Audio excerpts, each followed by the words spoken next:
আমরা কোথায় আউযুবিল্লাহ পড়বো আর কোথায় বিসমিল্লাহ পড়বো, অনেকে এই বিষয়টা পুরোপুরি ধরতে পারেন না যে আউযুবিল্লাহ কোথায় পাঠ করব আর বিসমিল্লাহ কোথায় পাঠ করব। যেখানে যেটা পাঠ করার দরকার, যেখানে যেটা পড়ার দরকার সেখানে সেটাই পাঠ করতে হবে। বিসমিল্লাহির রহমানির রহিম বা বিসমিল্লাহ এটা পাঠ করতে হবে যেই কোনো ভালো কাজের শুরুতে, যেই কোনো বৈধ কাজ, যেই কোনো ভালো কাজের শুরুতে কি পাঠ করতে হবে? বিসমিল্লাহির রহমানির রহিম পাঠ করতে হবে। বিশেষভাবে কোনো কোনো হাদিসে কোনো কোনো আমলের শুরুতে বিসমিল্লাহ পাঠ করার কথা বলা আছে, সেখানে সেই আমলের শুরুতে, সেই কাজের শুরুতে বিসমিল্লাহ পড়তে হবে। যেমন খাবারের শুরুতে বিসমিল্লাহ পাঠ করতে হবে, মসজিদে প্রবেশের সময় বিসমিল্লাহ পাঠ করতে হবে, বাসায় ঢোকার সময় বিসমিল্লাহ পাঠ করতে হবে, বাসা থেকে বের হওয়ার সময়ও কি করতে হবে? বিসমিল্লাহ পাঠ করতে হবে। এ হলো বিসমিল্লাহর বিষয়। আর আউযুবিল্লাহ এটা বিশেষভাবে পাঠ করতে হয় কোরআন কারীম তেলাওয়াতের শুরুতে, কোরআন কারীম তেলাওয়াতের শুরুতে। আর কোরআন কারীম তেলাওয়াতের শুরুতে আউযুবিল্লাহ বিসমিল্লাহ উভয়টা পাঠ করব, নাকি শুধু আউযুবিল্লাহ পাঠ করব, নাকি শুধু বিসমিল্লাহ পাঠ করব, নাকি এক এক জায়গায় পাঠ করব? অনেকগুলো প্রশ্ন আসে কি আসে না? এটার উত্তর হলো, যখন আমরা কোরআন কারীমের তেলাওয়াত শুরু করব, সেটা নামাজে হোক, নামাজের বাইরে হোক, যে অবস্থায় হোক না কেন, যদি আমরা কোরআন কারীমের তেলাওয়াত শুরু করি তাহলে আউযুবিল্লাহ পাঠ করতে হবে, আউযুবিল্লাহ পাঠ করতে হবে। অনেক উলামায়ে কেরামের মতে ওয়াজিব, অনেক উলামায়ে কেরামের মতে সুন্নাত। আল্লাহ সুবহানাহু ওয়া তাআলা সূরা নাহলের 98 নম্বর আয়াতে ইরশাদ করেছেন, ফাইযা ক্রাআতাল কুরআনা ফাসতাইজ বিল্লাহি মিনাশ শাইতানির রাজীম। সুতরাং যখন তুমি কোরআন পাঠ করবে তখন তুমি শয়তান, বিতাড়িত শয়তান থেকে আল্লাহর কাছে আশ্রয় প্রার্থনা করবে, অর্থাৎ আউযুবিল্লাহি মিনাশ শাইতানির রাজীম পাঠ করবে।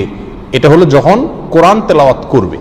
তাহলে আমরা নামাজে যখন হাত বাঁধবো, হাত বাঁধার পরে সানা পড়ব, এরপরে আউযুবিল্লাহ পাঠ করব, কারণ আমাকে সূরা ফাতিহা পড়তে হবে, সূরা ফাতিহার পরে আরো সূরা পড়তে হবে। সেজন্য আমাকে শুরুতে কি পড়তে হবে? আউযুবিল্লাহি মিনাশ শাইতানির রাজীম পাঠ করতে হবে। এটা সুন্নাত।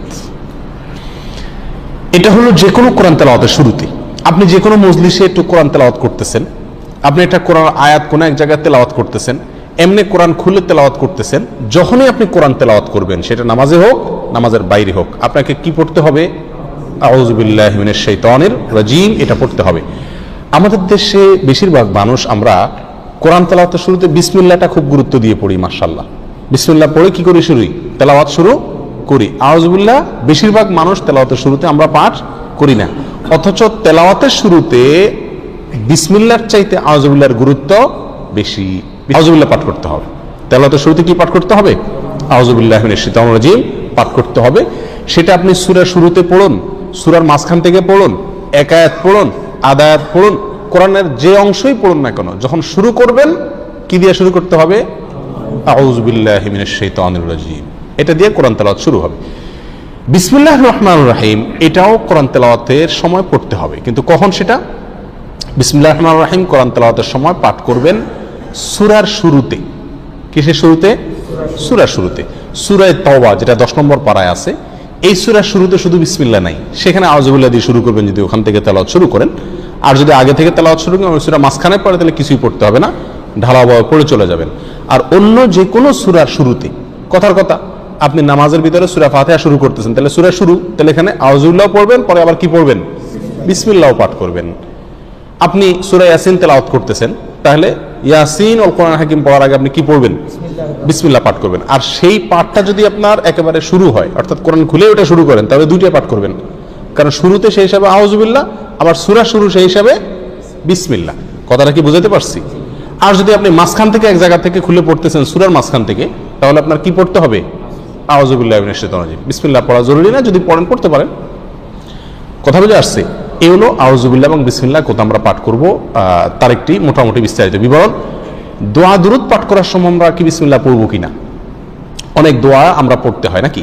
সকাল সন্ধ্যার দোয়া জিকিরগুলো আছে, তারপরে খাবারের সময় জিকির আছে, দোয়া আছে, বিভিন্ন সময় কি আছে? অনেক দোয়া আছে, নবী করিম সাল্লাল্লাহু আলাইহি সাল্লাম জায়গায় জায়গায় অনেক দোয়া শিখিয়েছেন।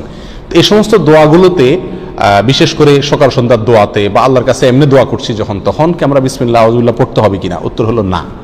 এই সমস্ত জায়গায় আউযুবিল্লাহ বিসমিল্লাহ পড়ার প্রয়োজন নাই। কেন? কারণ হলো আপনি যে দোয়া পড়তেছেন ওই দোয়াটাই কি আল্লাহর নাম।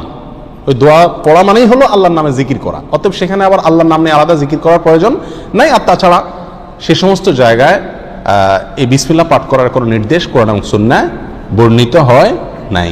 কথা বুঝে আসছে? কিন্তু এছাড়া যে কোনো বৈধ কাজ এবং ভালো কাজের শুরুতে কি পাঠ করতে হবে? বিসমিল্লাহ বলে শুরু করতে হবে।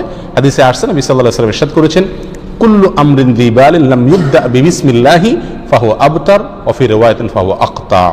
যে কোনো কাজ যদি তার শুরুতে আল্লাহর নাম নেওয়া না হয়, বিসমিল্লাহ বলা না হয়, তাহলে কাজটা অপূর্ণাঙ্গ থেকে যায়, ওটাতে বরকত থাকে না, কল্যাণ থাকে না। এই জন্য যে কোনো কাজের শুরুতে কি পাঠ করতে হবে? বিসমিল্লাহ পাঠ করতে হবে, যদি সেটা বৈধ কাজ হয় অথবা যে কোনো ভালো কাজ হয়। আল্লাহু আলাম। নামাজ পড়া যেরকম কিছু কিছু সময় নিষেধ আছে, স্ত্রী সহবাসের জন্য এরকম করে নিষিদ্ধ সময় আছে কিনা, এই প্রশ্ন উত্তর হলো না।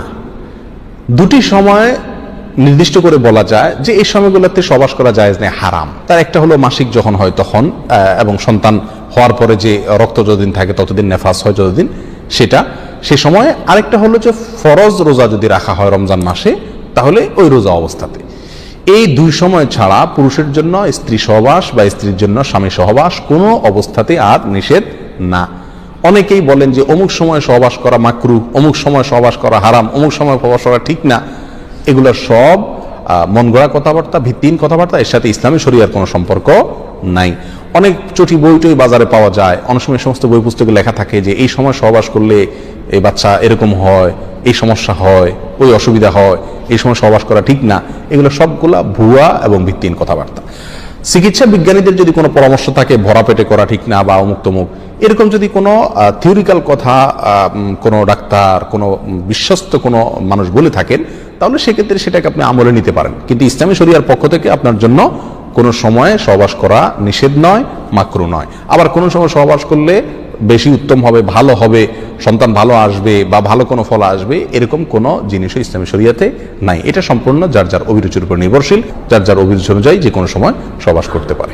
প্রিয় দর্শক, সূরা ইসরার 82 নম্বর আয়াতে আল্লাহ তাআলা ইরশাদ করেছেন, ওয়া নুনাজ্জিলু মিনাল কুরআনি মা হুয়া শিফাউন ওয়া রাহমাতুল লিল মুমিনিন। যার অর্থ হলো, আমি কোরআনে কারীমের এমন সব আয়াতসমূহ, সূরাসমূহ নাজিল করি যার মাঝে রয়েছে ঈমানদারদের জন্য আরোগ্য লাভের মাধ্যম এবং তাদের জন্য রহমত তথা আল্লাহর পক্ষ থেকে করুণা। আয়াতের ব্যাখ্যা মুফাসসিরদের অনেকেই বলেছেন, এখানে আল্লাহ রাব্বুল আলামিন আত্মিক রোগসমূহ থেকে আরোগ্য লাভের মাধ্যমের কথা বুঝিয়েছেন। অর্থাৎ কোরআনের প্রেসক্রিপশনকে অনুসরণ করার মাধ্যমে মানুষ প্রকৃত মানুষে পরিণত হয়, মানবীয় গুণাবলী অর্জন করে মানুষ আল্লাহর রাব্বুল প্রিয় পাত্রে পরিণত হয়। এর ব্যাখ্যা অনেক মুফাসসিররা এও বলেছেন যে এর মাধ্যমে আল্লাহ রাব্বুল আলামিন আত্মিক রোগসমূহ থেকে মুক্তির পাশাপাশি শারীরিক যে রোগসমূহ আছে সেগুলো থেকেও মুক্তির পথ আল্লাহর রাব্বুল আমাদেরকে বাতলে দেন। সেগুলোকে আবিষ্কার করে, খুঁজে বের করে যথাযথভাবে আমল করার মাধ্যমে উপকৃত হওয়াটাই হলো আমাদের জন্য মূল বিষয়। আজ আমরা কোরআনে কারীমের এমন একটি সূরা আপনাদের সঙ্গে শেয়ার করতে চাই, যে সূরার অপর নামই হলো সূরাতুশ শিফা বা আরোগ্য লাভের সূরা। আর সেই সূরা হলো আমাদের সকলেরই অতি পরিচিত সূরাতুল ফাতিহা। সহিহ বুখারীতে আবু সাঈদ খুদরি রাদিয়াল্লাহু আনহু থেকে একটি হাদিস বর্ণিত হয়েছে, যে হাদিসের মাধ্যমে বোঝা যায় যে সাহাবা ইকরাম সূরাতুল ফাতিহার মাধ্যমে চিকিৎসা গ্রহণ করেছে।